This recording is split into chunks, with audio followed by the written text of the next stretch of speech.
Hai teman-teman semuanya. Yang lagi nonton video ini sekarang usianya berapa nih? Coba deh, sebentar aja kita flashback ke masa remaja kita dulu. Pernah gak sih nanya ke diri sendiri, aku ini siapa ya? Atau sebenarnya aku mau jadi apa ya? Nah, pertanyaan-pertanyaan itu bukanlah hal sepele.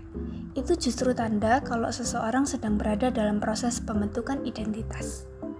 Di presentasi kali ini, kelompok kami akan membahas tentang pembentukan identitas remaja, yaitu proses mencari dan menjadi diri sendiri. Masa remaja seringkali disebut sebagai masa pencarian jati diri.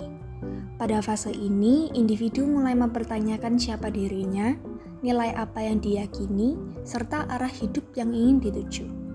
Proses inilah yang dikenal sebagai pembentukan identitas remaja. Pertanyaan-pertanyaan seperti ini sangat umum muncul pada masa remaja.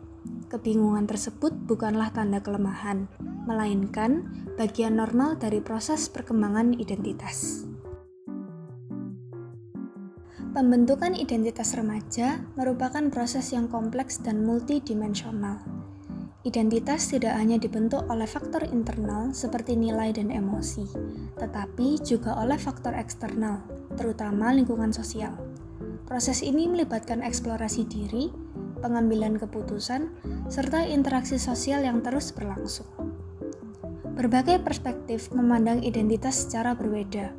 Ada yang menekankan pencarian jati diri, ada yang melihat identitas sebagai komitmen terhadap nilai dan tujuan hidup, dan ada pula yang memahaminya sebagai proses eksplorasi sosial.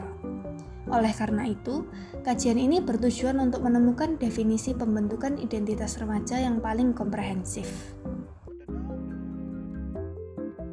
Oke teman-teman, selanjutnya kita bakalan bahas satu persatu. Nah, yang pertama, identitas sebagai fase penting remaja. Masa remaja merupakan fase penting dalam pembentukan identitas. Menurut Erikson, pada tahap ini, remaja tuh mengalami krisis identitas, yaitu proses mencari jawaban tentang siapa diri mereka, nilai apa yang diyakini, dan tujuan hidup yang ingin dicapai. Penelitian Van Dusselaar menunjukkan bahwa identitas terbentuk bukan hanya lewat eksplorasi dan komitmen, tetapi juga melalui cara remaja memaknai dan menceritakan pengalaman hidupnya. Proses ini membantu remaja membangun identitas yang lebih stabil dan bermakna. Selanjutnya adalah identitas sebagai tugas perkembangan utama. Nah, teman-teman, pembentukan identitas juga merupakan tugas perkembangan utama pada masa remaja. Brandhe menjelaskan bahwa remaja mulai aktif mengeksplorasi diri dan membangun komitmen terhadap nilai, peran sosial, dan arah masa depan. Proses ini terjadi melalui interaksi sehari-hari dengan orang tua, guru, dan teman sebaya. Lingkungan yang suportif memberikan ruang bagi remaja untuk mengenal diri secara lebih sehat. Sementara, hubungan yang penuh konflik dapat meningkatkan kebingungan identitas.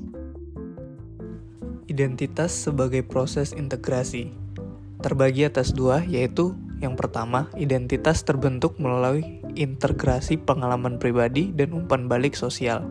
Yang kedua, proses identitas bersifat dinamis dan reflektif, termasuk dalam konteks media sosial. Kemudian adalah sekolah sebagai konstruksi identitas.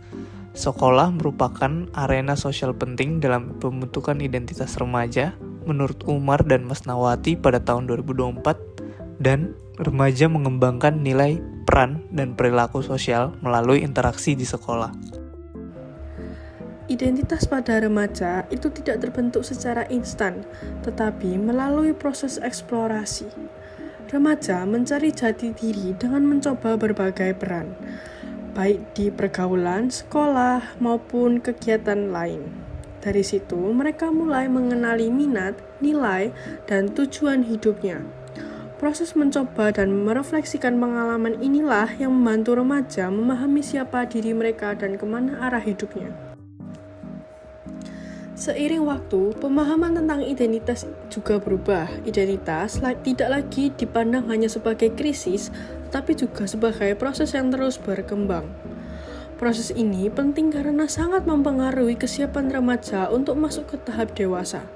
Selain itu, pembentukan identitas juga dipengaruhi oleh lingkungan sosial, terutama sekolah, karena di sanalah remaja banyak berinteraksi dan juga berefleksi.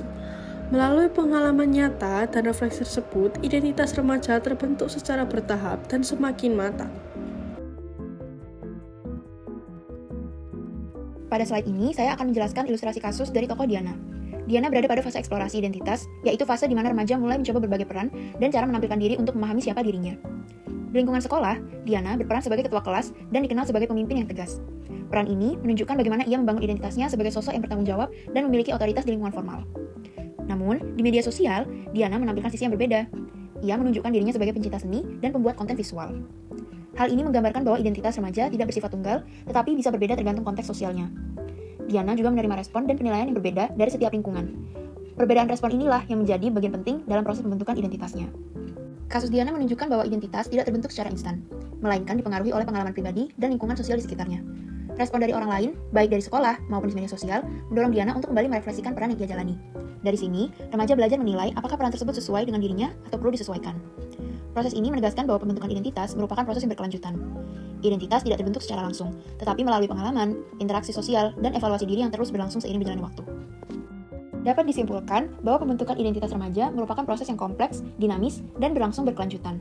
Definisi yang paling komprehensif dan aplikatif melihat identitas sebagai eksplorasi aktif, di mana remaja mencoba berbagai peran, melakukan eksperimen, serta mulai menentukan nilai dan tujuan hidupnya. Definisi lain juga berperan sebagai lapisan konseptual yang saling melengkapi, sehingga membantu kita memahami identitas remaja secara lebih utuh dan mendalam. Oke teman-teman, semoga dari penjelasan ini, teman-teman bisa dapat pemahaman lebih baik ya terkait perkembangan identitas pada remaja. Terima kasih.